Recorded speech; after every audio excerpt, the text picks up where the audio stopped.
Dando continuidade à nossa segunda parte da aula de Teoria Geral do Processo, vamos falar agora do princípio da inafastabilidade do controle judicional. A gente já falou sobre este princípio quando eu estive descrevendo o que significa acesso à justiça, né, que é um princípio fundamental, né, do nosso Estado democrático de direito. Então, o inciso 35 do artigo 5º da Constituição Federal diz que a lei não excluirá da apreciação do Poder Judiciário lesão ou ameaça de direito. Então, as provocações que são feitas no âmbito do Poder Judiciário, né, se existe, obviamente, uma possibilidade no pedido, né, não se trata de um pedido impossível, deve, né, se as partes têm interesse de agir, ou seja, os pré-requisitos para você propor uma ação. Se esses pré-requisitos estão cumpridos, estão, né, presentes na petição inicial, deve o Poder Judiciário apreciar. Ele não pode se eximir de apreciar uma causa que lhe é apresentada quando há lesão ou ameaça de direito. Então, isso é um direito fundamental, né, também previsto no artigo 5º. Então, este princípio, e só voltando aqui, o artigo 3º do CPC, ele praticamente repete o conteúdo do artigo 5º, inciso 35. Tudo bem? Então, há uma repetição deste conteúdo.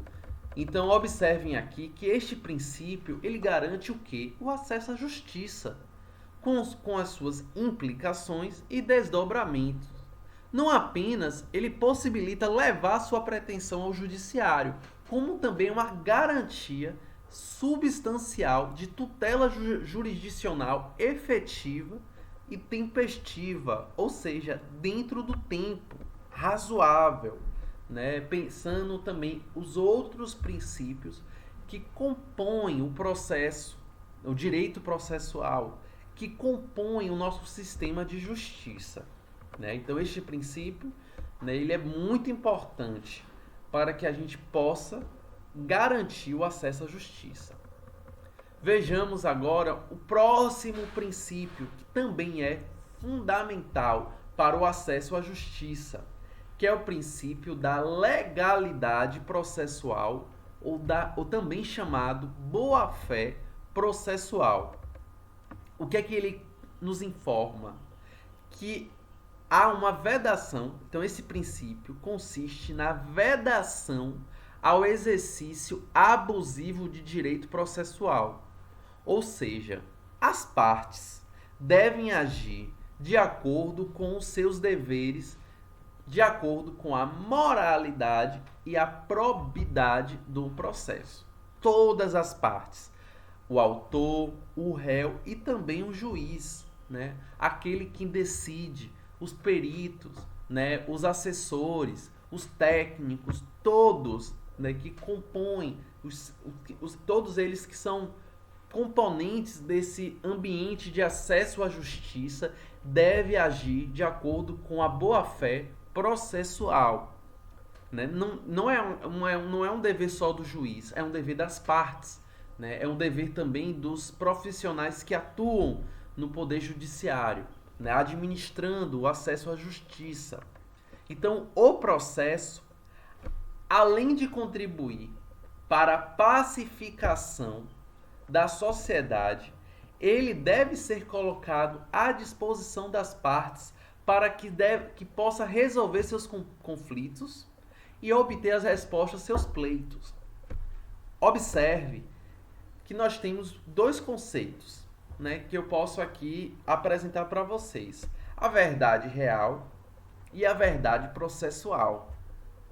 O papel de todos aqueles que estão envolvidos em um processo é fazer aproximar a verdade processual da verdade real.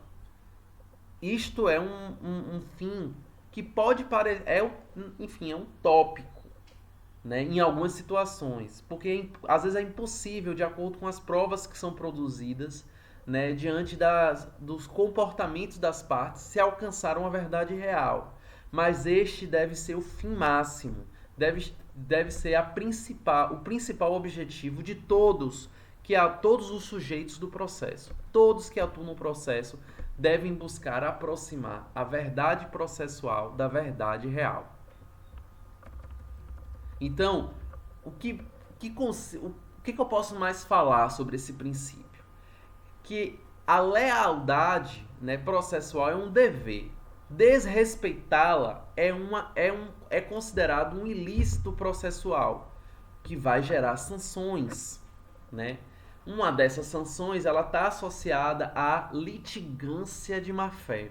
Então trata-se, né, uma vedação a esta prática, litigar, né, atuar dentro do processo de forma contrária à boa-fé. Então vamos observar, né, o que está disposto no artigo 77 do Código de Processo Civil. Então vejamos aqui, né?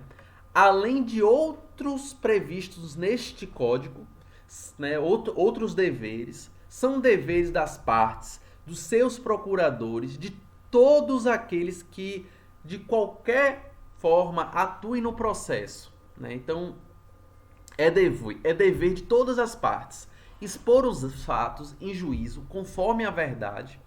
Então aqui você tem uma vedação à mentira, né? Não formular pretensão ou apresentar defesa quando cientes de que são destituídas de fundamento, né? Então, mais uma vez, aqui nós estamos falando na boa-fé, até para não atrapalhar o acesso à justiça, não produzir provas e não praticar atos inúteis ou desnecessários à declaração ou à defesa do direito. Então, aqui, mais uma vez, que eu já falei em slides anteriores, está vedado a atuação com fins de adiar, né, uma atuação para postergar, né, o acesso à justiça. Então, não se deve produzir atos inúteis, né, com fins prostelatórios, né, desnecessário para o acesso à justiça. Cumprir com exatidão as decisões jurisdicionais de natureza provisória e não criar embaraços à sua efetivação, né? Vejamos o que diz aqui o inciso 6º, não praticar inovação ilegal no estado de fato, de bem ou de direito litigioso. Então, é dever das partes atuar conforme está descrito nas leis, não criar inovações com fins ilegais, né? Para não atuar justamente com a má-fé. Então vejamos aqui, né, que tanto o inciso 4º, né, o parágrafo 1º deste artigo e o parágrafo 2º, eles falam sobre o inciso 4º, né, vejamos aqui, e o inciso 6º. Então, nestas situações que eu falei anteriormente para vocês, né, o juiz vai advertir qualquer das pessoas mencionadas no caput de sua conduta que poderá ser punida, porque entende-se que ela está agredindo a dignidade da justiça. Então, a violação do inciso 4º e do inciso 6º constitui ato atentanatório. Eita, que eu agora me atrapalhei com essa palavra. Atentatório, né? Desculpem. A dignidade da justiça, devendo o juiz, sem prejuízo das sanções criminais, ou seja, a litigância de má-fé, ou atuar, né, mediante inovações ilícitas, elas podem gerar ações criminais civis, todos os processos cabíveis, podendo ser aplicada uma multa de até 20% do valor da causa, de acordo com a gravidade da conduta.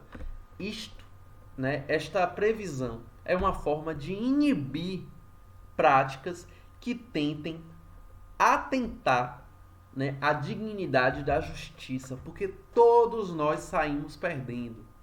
Não só quem está atuando, gente, no processo, mas aquelas pessoas que estão lá esperando uma decisão e o juiz não dá essa decisão porque está resolvendo um problema provocado, né, pela má-fé de outras partes. Então, se o juiz está perdendo tempo com a litigância de má-fé, né, tendo que administrar, né, atuações ilícitas dentro do processo, vai atrapalhar todo o sistema de justiça. E não só aquelas partes que estão envolvidas. Então, pessoal, vou aqui mostrar, né, mais uma. Vamos para o próximo slide. Acabei repetindo, né? Pensei que tivesse mais um slide sobre esse princípio. Próximo slide, continuo com o princípio da motivação das decisões.